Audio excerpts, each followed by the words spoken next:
Con mister Gabriele, dal punto di vista della prestazione, una ottima Roma che però purtroppo torna a casa con 0 punti. Sì, sotto il punto di vista della prestazione non possiamo dire niente, penso ai ragazzi, perché questa sera hanno dato tutto. A partire da Mirko Sestili che mi ha sostituito in porta per un rigore dubbio sul quale sono stato espulso. Permettetemi di dire che io gioco la Lega da 9 anni, penso, e tutte le persone che mi conoscono per una correttezza sia in campo che al di fuori.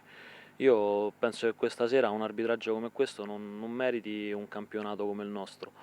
Non meriti un campionato come il nostro perché se si fanno delle riunioni dove viene chiesta la massima serietà da parte nostra, lo stare attenti a bestemmiare o altre cose, l'atteggiamento dell'arbitro deve essere poi quello durante tutto quanto l'arco del campionato. Non si possono tenere delle situazioni come quelle di questa sera dove noi veniamo penalizzati da una scelta forse giusta, non lo so, perché comunque se viene concesso un calcio di rigore su un ultimo uomo generalmente viene anche data l'espulsione, però poi si lascia un giocatore che bestemmia e si sente a 60 metri di distanza e un arbitro ti dice che non ha sentito. Questo la ritengo una cosa che faccia male a questo movimento. Non possono essere applicati due pesi e due misure in un campionato dove adesso comunque ci stiamo giocando tutti quanti la salvezza e per questo abbiamo bisogno tutti quanti di avere delle regole certe. Io non mi sono mai lamentato negli anni dell'arbitraggi, però questa volta lo faccio e lo faccio perché sono una serie di partite che veniamo penalizzati e a questo punto mi sono sinceramente un po' rotto le palle. E allora, o tutti quanti vengono trattati alla stessa maniera, altrimenti la Roma Calciotto ne prenderà atto e farà le sue scelte future.